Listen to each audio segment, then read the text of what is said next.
Welcome back students. Our today's topic is Lorentz transformation in vectors form. अगर हमको Lorentz transformation vector form में समझनी है तो उसके लिए पहले हमको लॉरेंस ट्रांसफॉर्मेशन की जो इक्वेशंस हैं उनके बारे में पता होना चाहिए। तो चलिए पहले लॉरेंस ट्रांसफॉर्मेशन की जो इक्वेशंस हैं उनको देखते हैं। लॉरेंस ट्रांसफॉर्मेशन की ये इक्वेशंस को हम कैसे लिखते हैं। सपोज हमने दो सिस्टम्स मान लिए, एक एस सिस्टम और एक एस प्राइम, या इसको हम एस डैश भी कह सकते हैं, और उसके correspondingly X axis, Y axis, Z axis, X dash, Z dash and Y dash.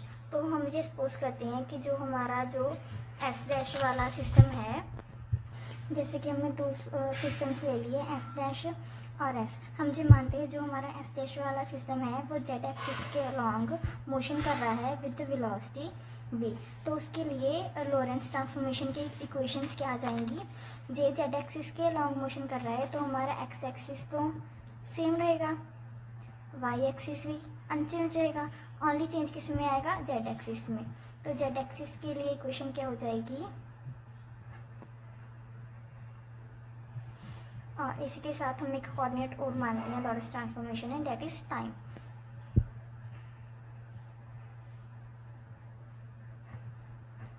Minus beta square. तो ये चार इक्वेशंस हैं, इनको हम कहते हैं लॉरेंस ट्रांसफॉर्मेशन इक्वेशंस। अब इन्हीं ट्रांसफॉर्मेशन इक्वेशंस को हम वेक्टर फॉर्म में ड्राइव करेंगे। वेक्टर फॉर्म में ड्राइव करने के लिए हम क्या करेंगे, स्पेस पार्ट और टाइम पार्ट को अलग अलग डिराइव करेंगे। तो स्पेस पार्ट के लिए हम सबसे पहले शुरुआत करेंगे आर वेक्टर से। आर डैश वेक्टर्स को हम क्या लिख सकते हैं, एक्स वाई जेड के रिस्पेक्ट में।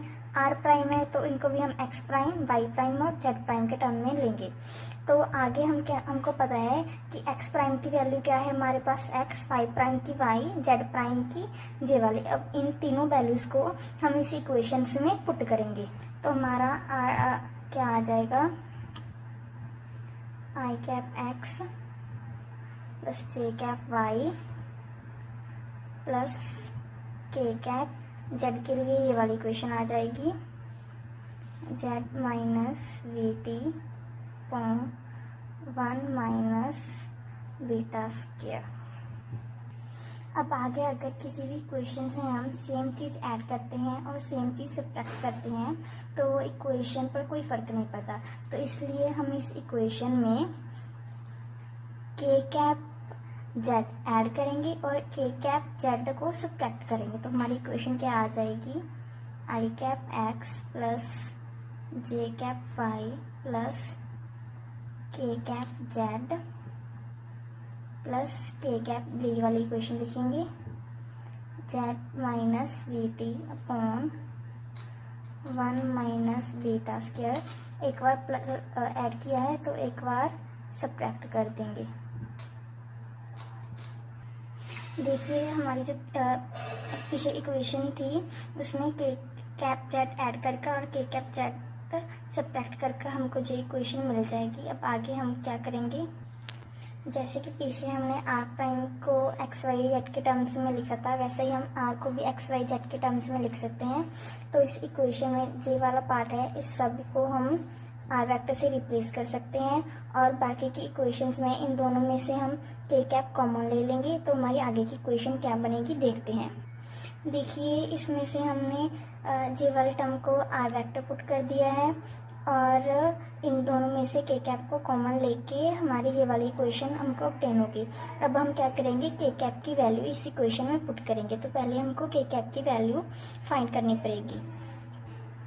देखिए अगर हम इसमें क्या ले रहे हैं, ओनली जेड एक्सिस के अलॉन्ग मोशन ले रहे हैं। इस सिस्टम में ओनली जेड एक्सिस के अलॉन्ग मोशन था, एक्सिस और वाई एक्सिस तो क्या थे हमारे इनवेरिएंट थे, उनमें कोई चेंज नहीं आ रहा था। तो अगर हम वेलोसिटी का कंपोनेंट लें तो उसमें आई कैप और जे कैप तो जीरो हो जाएगा, ओनली क्या बचेगा हमारे पास, के कैप वी बचेगा। तो आज जहाँ से हम के कैप की वैल्यू फाइंड कर सकते हैं, के कैप की वैल्यू क्या आ जाएगी, वी वेक्टर अपॉन वी। इस वैल्यू को हम इस इक्वेशन में पुट करेंगे। देखिए अब इस इक्वेशन को हम कुछ ऐसे लिख सकते हैं, आर वेक्टर सेम रहेगा और इसमें से जो ये वाला पार्ट है minus V T upon under root 1 minus beta square, इसको हम बाहर ले लेंगे। इन दोनों में से जेड कॉमन आ जाएगा, क्या बच जाएगा 1 माइनस 1/β² -1, और ये वाली टर्म ऐसे की ऐसे रह जाएगी। तो आगे हमको क्या करना है, इस इक्वेशन में से हमको जो जेड वाली टर्म है इसको एलिमिनेट करना होगा। इसको ख़त्म करने के लिए हम क्या करेंगे, जे वाला रिलेशन यूज़ करेंगे, हम लेंगे के लिए हम क्या करेंगे, वी वेक्टर और आर वेक्टर का डॉट प्रोडक्ट लेंगे। वी वेक्टर की वैल्यू हमको पता है कि आई थी हमारी के कैप वी, और आर कैप की वैल्यू के आर वेक्टर की वैल्यू क्या है हमारे पास, जी वाली। इन दोनों का अगर हम स्केलर प्रोडक्ट करवाएंगे, डॉट प्रोडक्ट करवाएंगे, तो हमारे पास क्या आएगा, जैसे कि हमको पता है आई कैप और आई कैप का डॉट प्रोडक्ट क्या होता है 1, ऐसे ही जे कैप का 1, के कैप का 1 होता है। बट अगर हम ऐसे करें, आई कैप का जे कैप के साथ करें, आई कैप का के कैप के साथ करें, तो हमारा आंसर क्या आता है, 0 आता है। वैसे ही जे वाली क्वांटिटी हमारे पास के कैप है, अगर इसका हम आई कैप के साथ करेंगे तो क्या आएगा, 0। फर्दर इसका क्या आएगा, 0, और के कैप क्या हो जाएगा, 1 हो जाएगा, और हमारे पास आंसर क्या आ जाएगा, वी जेड। यहाँ से हम जेड की वैल्यू निकाल सकते हैं। जेड की वैल्यू क्या आ जाएगी, जे वी इधर जाके डिवाइड पर हो जाएगा, V vector R vector upon V. अब जो जेड की वैल्यू आई है वो हम इस इक्वेशन में पुट करेंगे। तो चलिए देखते हैं आगे क्या होगा। हाँ देखिए, हमने इस इक्वेशन में जेड की वैल्यू पुट कर दी है। जैसे कि हमारा आर वेक्टर प्लस जे वाली term as it is, Z की वैल्यू हमने क्या पुट करी है, V vector R vector upon V, ये वाली term as it is, and last वाली टर्म भी एज इट इज़। अब इस इक्वेशंस में हम 1/(1 - β²) को क्या मानेंगे, गामा मानेंगे, और जहाँ पर बीटा की वैल्यू क्या है हमारी, v/c, और वी वेक्टर की वैल्यू क्या हो जाएगी, V vector upon C vector. तो चलिए अब इस इक्वेशन को ये सारी वैल्यूज पुट करके और मॉडिफाई करते हैं। तो अगर देखते हैं, जैसे कि हमने एक्सप्रेशन की वैल्यू क्या आएगी, गामा आएगी, तो इसकी जगह हम गामा पुट करेंगे तो हमारी इक्वेशन क्या बन जाएगी, R cap plus gamma -1 V vector dot R vector upon V vector upon V. इस वाली इक्वेशन एक्सप्रेशन की जगह हम क्या पुट कर देंगे, गामा। अब देखिए, अगर हम जी वाले एक्सप्रेशन को कुछ ऐसा लिखें,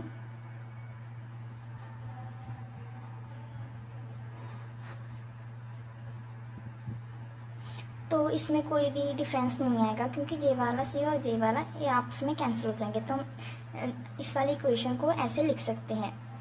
और लास्ट वाली टर्म में भी हम क्या करेंगे, सी से मल्टीप्लाई और सी से डिवाइड कर देंगे। तो हमारा नेक्स्ट एक्सप्रेशन क्या बनेगा, आर वेक्टर गामा -1, इसकी जगह हम जे वाला एक्सप्रेशन लिखेंगे,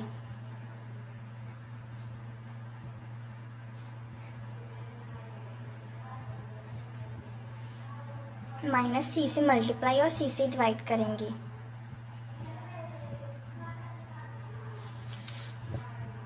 जैसे कि हमने पीछे देखा था, v/c को हमने क्या पुट किया था, v पुट किया था, और v वेक्टर अपॉन c को हमने बीटा वेक्टर पुट किया था। तो ये रिलेशन हम इस इक्वेशन में यूज़ करेंगे, आर वेक्टर प्लस गामा -1, ये b - c की जगह क्या आ जाएगा, beta vector dot R vector beta vector, नीचे v/c और v/c है तो इसका क्या आ जाएगा, बीटा स्क्वायर। ध्यान रखना इस पर वेक्टर नहीं आएगा, क्योंकि इन दोनों के ऊपर किसी के ऊपर भी वेक्टर नहीं है। आगे माइनस जे वाली, आगे माइनस, और c हमारा एज इट इज़ आ जाएगा। v/c की जगह हम क्या लिख सकते हैं, बीटा वेक्टर t गामा। तो ये हमारी इम्पॉर्टेंट इक्वेशन है लॉरेंस ट्रांसफॉर्मेशन की, space equation in terms of vector form.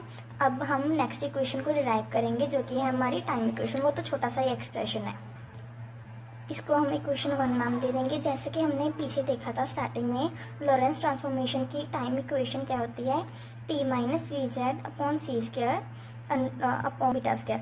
अब इस इक्वेशन में हम कुछ वैल्यू पुट करेंगे, जैसे कि 1, जे वाला एक्सप्रेशन को हम गामा पुट करेंगे, बी अपॉन सी को हम बीटा पुट करेंगे। तो देखिए हम इस इक्वेशन को कैसे लिख सकते हैं, 1/√1 माइनस बीटा स्क्वायर को हम गामा लिख सकते हैं, बाकी का एक्सप्रेशन हम एज इट इज लिख लेंगे।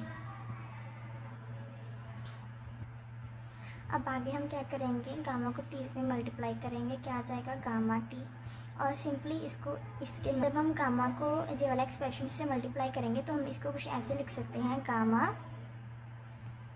जे V Z upon C square को हम ऐसे लिख सकते हैं, V upon C into 1 upon C into Z. तो ये वाली एक्सप्रेशन की वैल्यू जहाँ पर यूज़ करेंगे gamma into V upon C, और इसको कह सकते हैं 1 अपॉन सी।